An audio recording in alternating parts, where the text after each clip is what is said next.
अर्घ्यं गृहाण देवेश गन्धपुष्पाक्षतैः सह करुणां कुरु मे देव गृहाणार्घ्यं नमोऽस्तु ते।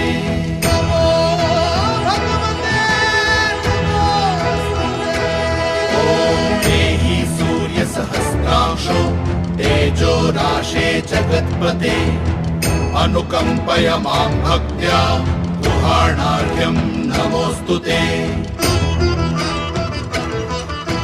तापत्रयहरं दिव्यं परमानन्दलक्षणं तापत्रय विमोक्षाय तवार्घ्यं कल्पयाम्यहम्।